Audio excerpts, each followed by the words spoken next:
샬롬 샬롬. 사랑하고 축복합니다. 오늘 이 오후 주님의 말씀을 함께 나눌 수 있게 됨에 다시금 하나님과 우리 대천장로교회 성도분들께 감사의 인사를 드립니다. 오늘 우리에게 주신 하나님의 말씀으로 제가 오늘 인사를 조금 대신하려고 하는데요. 오늘 설교 제목인 살아있음은 은혜입니다. 우리가 이렇게 함께 인사해 보도록 하겠습니다. 우리 양옆 좌우 사람들과 함께 살아있음은 은혜입니다. 함께 인사하겠습니다. 살아있음은 은혜입니다.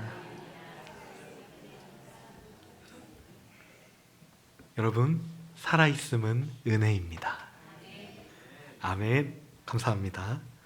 사랑하는 성도 여러분, 오늘 우리는 인생에 가장 피하고 싶지만 가장 정직한 주제인 바로 죽음과 그 이면에 숨겨진 생명의 은혜에 대해 함께 나누어 보려고 합니다. 제가 이 설교를 대학원 때 이제 공부하면서 썼던 설교예요.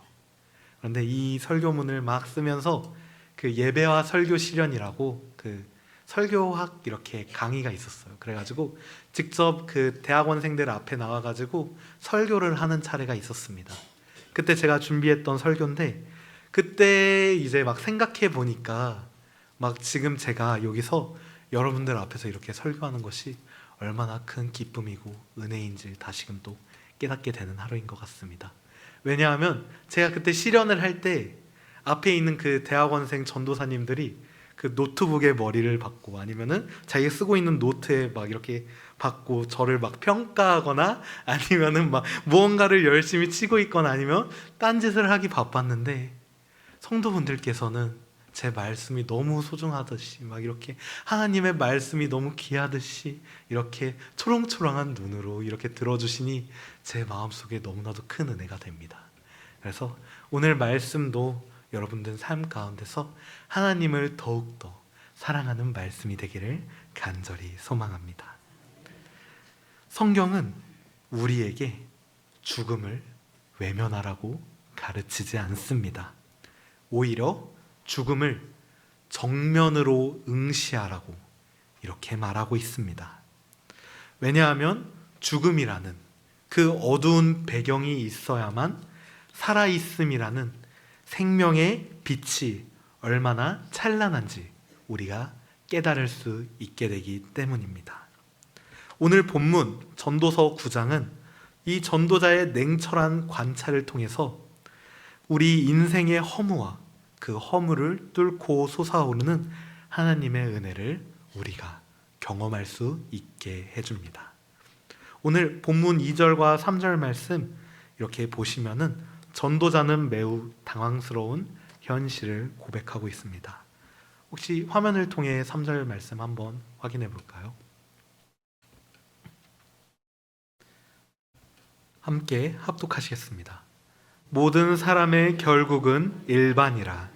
이것은 해 아래에서 행해지는 모든 일 중에 악한 것이니 곧 인생의 마음에는 악이 가득하여 그들의 평생에 미친 마음을 품고 있다가 후에는 죽은 자들에게로 돌아가는 것이라. 아멘.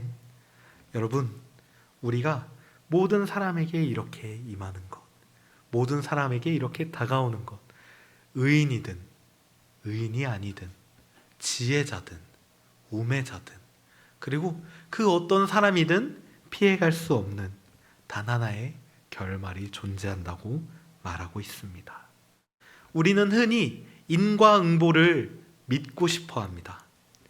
착하게 살면 장수하고 악하게 살면은 빨리 벌을 받아야 우리가 정의롭다고 생각을 하곤 합니다.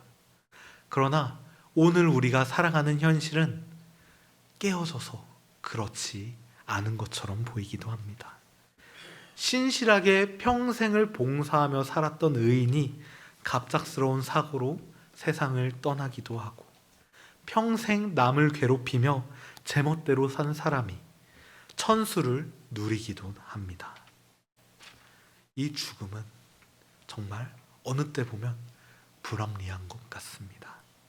그러나 이거 한 가지는 분명하게 말씀드릴 수 있습니다.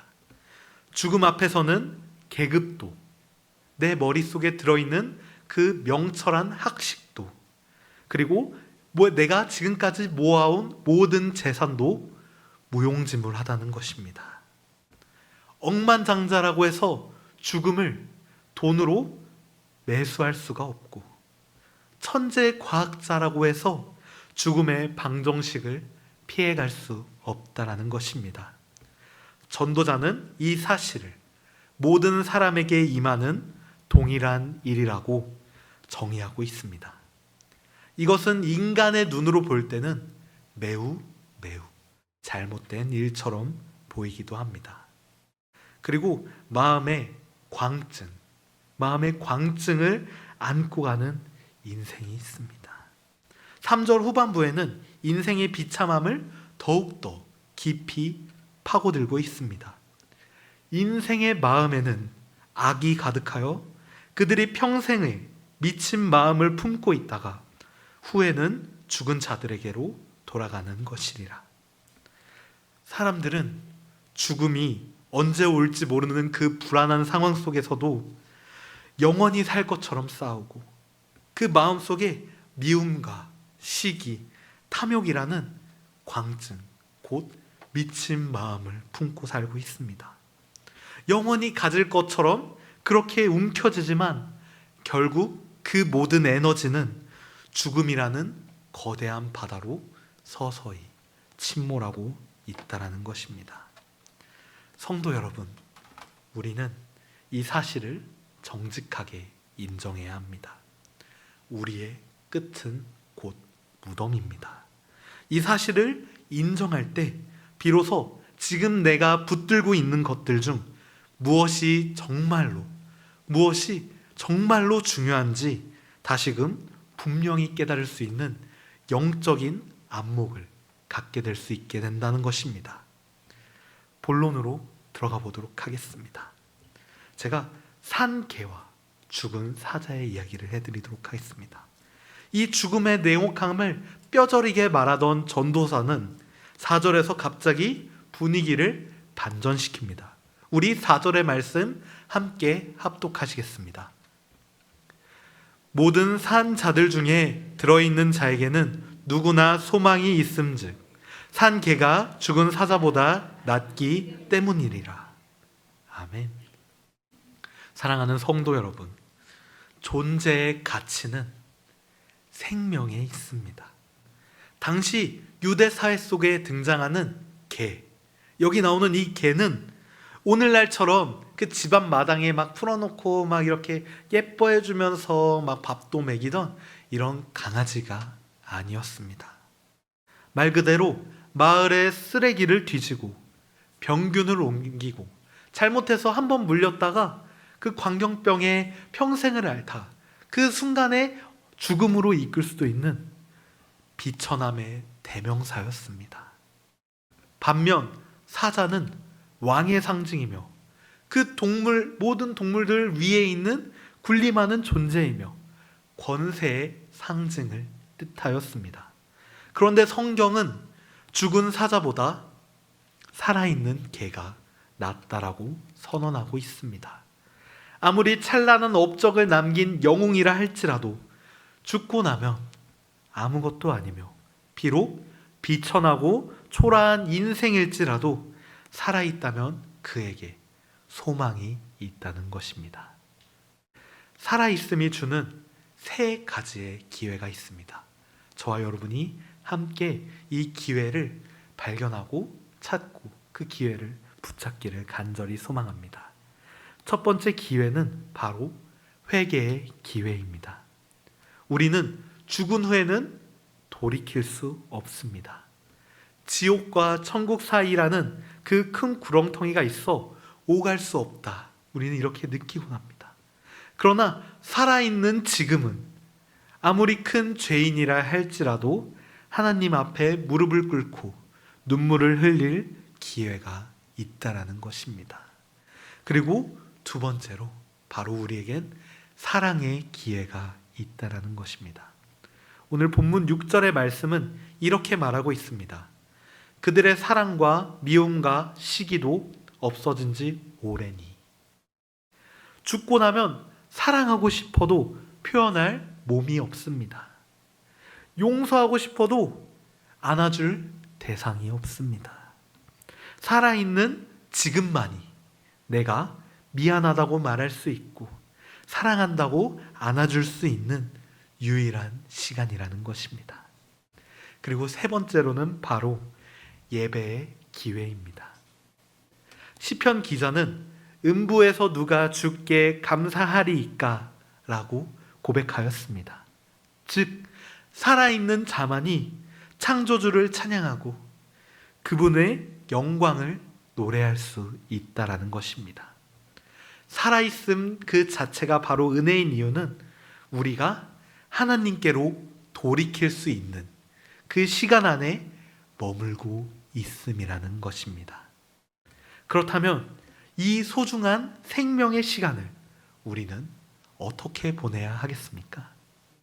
우리 7절부터 10절까지의 말씀은 살아있는 자들이 누려야 할 구체적인 삶의 태도를 보여주고 있습니다.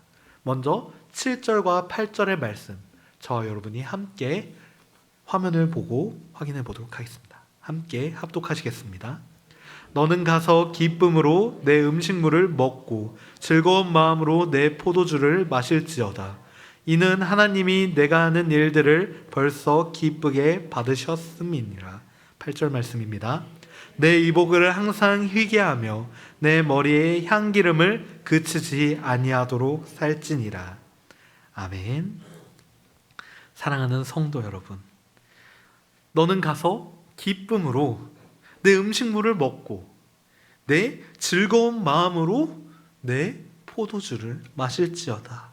그리고 내 머리에 향기름을 그치지 아니하도록 할지니라. 이 말씀은 우리에게 방탕하게 살라는 권유가 아닙니다. 하나님께서 우리에게 허락하신 그 소박한 일상의 가치를 발견하라는 뜻입니다. 오늘 이 시간 내가 먹는 밥 한 끼, 목을 축이는 물 한 잔이 하나님의 허락 없이는 불가능한 것임을 깨닫는 것이 바로 영성입니다. 옷을 희게 입고 머리에 기름을 바르는 것은 바로 축제의 모습입니다. 그리스도인은 죽음을 그냥 사형수처럼 기다리는 존재들이 아닙니다. 우리는 매일의 삶을 하나님이 베푸신 잔치 안에서 정결하고 단정하게 준비하며 기대하며 고대하며 살아가는 사람들이라는 것입니다. 우리는 그래서 즐거워하여야 합니다. 우리 첫 번째 9절 말씀 한번 보도록 하겠습니다.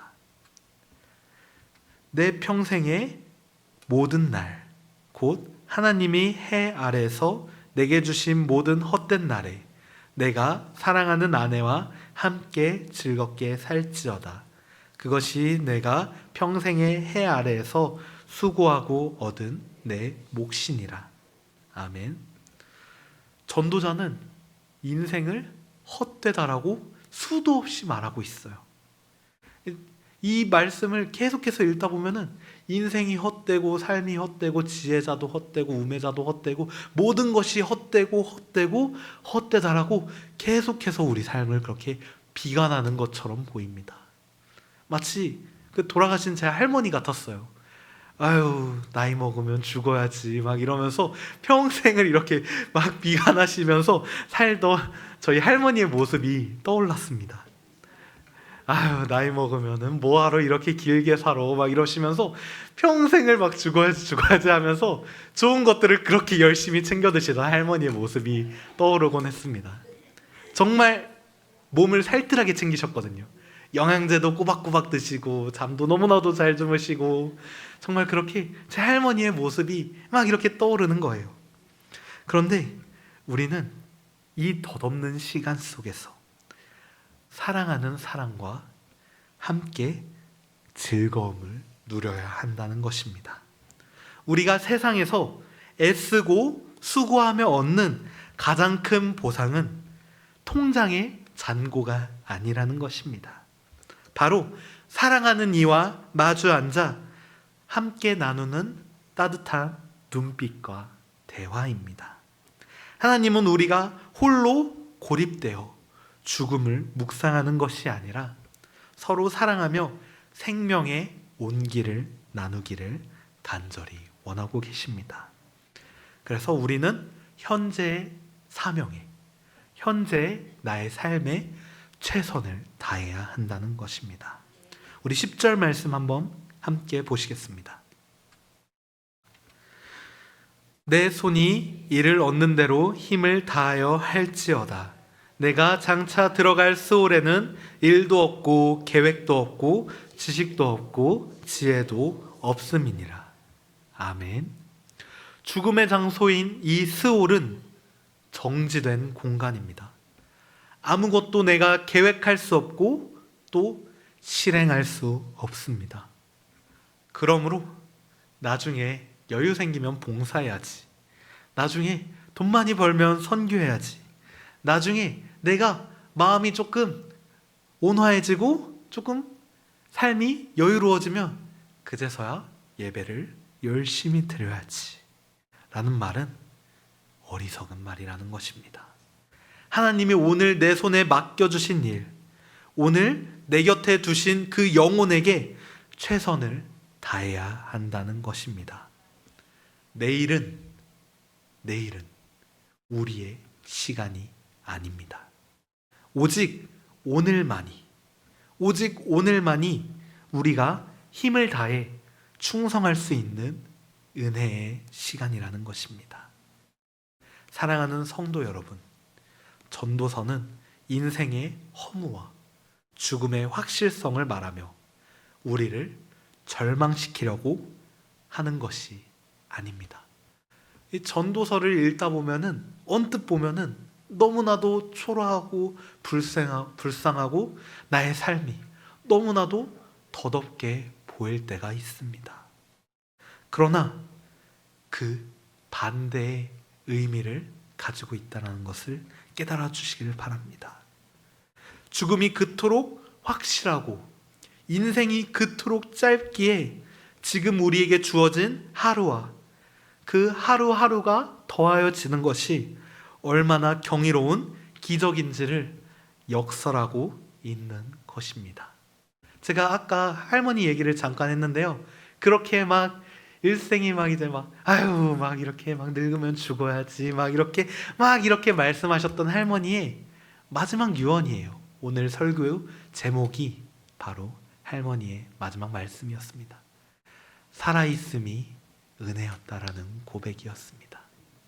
여러분, 살아있음은 은혜입니다. 우리는 이것이 얼마나 경이로운 기적인지 깨달아야 한다라는 것입니다. 우리는 오늘날 아침에 눈을 뜰 때 오늘도 살아있음에 감사합니다 라고 고백해야 합니다. 밤에 잠자리에 들 때 오늘 하루 사랑할 수 있어서 수고할 수 있어서 행복했습니다 라고 기도해야 합니다. 살아있음은 당연한 권리가 아니라 전적인 하나님의 은혜 덕분입니다. 무엇보다 우리에게는 전도자가 가졌던 지혜 이상의 복음이 있습니다. 바로 예수 그리스도께서 죽음의 권세를 깨트리고 부활하셨다는 것입니다. 주님은 말씀하셨습니다. 나는 부활이요 생명이니 나를 믿는 자는 죽어도 살겠고 무릇 살아서 나를 믿는 자는 영원히 죽지 아니하리니. 이것을 저와 여러분이 믿으셔야 한다는 것입니다. 예수 안에 있는 우리에게 죽음은 모든 것의 끝이 아니라 영원한 생명으로 들어가는 관문이라는 것입니다. 그리고 우리가 그 영광스러운 나라에 들어가기 전까지 하나님은 이 땅에서 살아있음을 통해 우리가 하나님의 성품을 닮아가고 그분의 나라를 일구어 가시기를 간절히 원하십니다. 우리는 정말이지 오늘 하루를 영광스러운 축제의 자리에 살아가고 있다라는 것입니다. 사실 우리의 삶은 영광스러운 축제의 자리와는 거리가 멀었습니다. 예수님이 오시기 이전의 그 시대에는 우리가 종된 삶을 살았어야 했습니다. 내 생사 여탈권이 하나님에게만 온전히 주어진, 내가 하루하루 삶을 영위하는 것이 기쁨과 생명이 아니라 하나님께서 허락하신 그 하루만 살아갈 수 있다라는 것을, 그리고 그 삶 속에서 다시 살아날 영생을 얻을 하나님의 나라에 들어갈 그 무엇의 소망도 없이 하루하루를 버텨 살아가는 것, 그것이 예수님이 오시기 이전의 상황이었습니다. 그리고 내 안에 있는 그 죄성을 혼자서 어떻게 해서도 해결하지 못해. 내가 알고 지은 죄들, 내가 모르고 지은 그 죄들을 제물이라는 대속물에 맡겨 그 대속물을 죽임으로써, 그 대속물을 태워 하나님께 번제드림으로써 나의 죄를 용서받았어야 했습니다.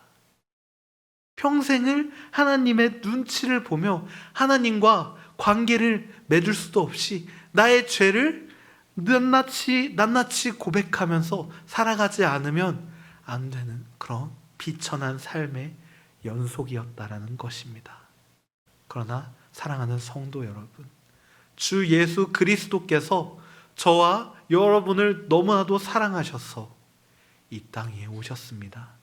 그리고 친히 그 휘장이 찢기셨습니다.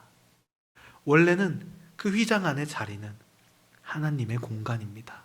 그래서 1년에 하루 그 모든 권한을 가진 대제사장만이 그 안으로 들어가 백성들의 죄를 낱낱이 고하며 하나님께 용서를 구하는 자리였다는 것입니다. 그러나 여러분, 그 휘장이, 하나님께로 나아가는 그 휘장이, 우리를 가로막고 있던 그 두터운 벽이 찢어졌습니다. 예수 그리스도께서 그 휘장을 직접 찢으셨다는 것입니다. 우리가 그 영광스러움 안에 동참하여서 하나님의 자녀되는 권세를 입었다는 그 놀라운 사실을 오늘 고백하는 하루가 되기를 간절히 소망합니다. 여러분, 우리가 하나님의 영광스러운 나라에 살고 있음을 믿으십니까? 그리고 그 하나님의 영광스러운 나라가 다시 오실 것임을 간절히 소망하고 계십니까? 예수 안에 있는 우리에게 죽음은 모든 것의 끝이 아니라 영원한 생명으로 들어가는 관문입니다. 우리가 그 영광스러운 나라에 가기 전까지 하나님은 이 땅에서 살아있음을 통해 우리에게 하나님의 성품을 닮아가고 하나님의 나라를 일구어갈 기회를 오늘 우리가 받았다는 것입니다. 그리고 하나님께서는 그렇게 살아가기를 간절히 바라고 계신다는 것입니다. 오늘 이 하루 허무함에 굴복하지 말아주십시오. 죽음의 공포에 매여 살지 말아주십시오. 대신 우리가 기쁨으로 음식을 나누고 사랑하는 이의 손등을 어루만지며 주신 사명에 온 힘을 쏟으십시오. 살아있음은 은혜입니다. 오늘이 바로 그 은혜의 절정입니다. 이 놀라운 생명의 신비를 누리며 오늘 하루를 천국처럼 살아내는 저와 여러분이 되기를 주님의 이름으로 간절히 소망합니다. 우리 마지막으로 옆에 있는 사람과 함께 인사 나누시길 원합니다. 내가 더 많이 사랑합니다. 그리고 마지막으로 한 번 더 고백하시기를 원합니다. 양옆 좌우 사람들과 한 번 더 고백하시길 원합니다. 살아있음은 은혜입니다. 오늘 하루 이 천국 같은 삶을 귀하고 소중하게 여기는 하나님의 지혜와 명철을 닮아가는 예수 그리스도의 사랑을 나누는 제자 되는 삶을 살아가는 저와 여러분이 되기를 주님의 이름으로 간절히 소망합니다. 기도드리겠습니다.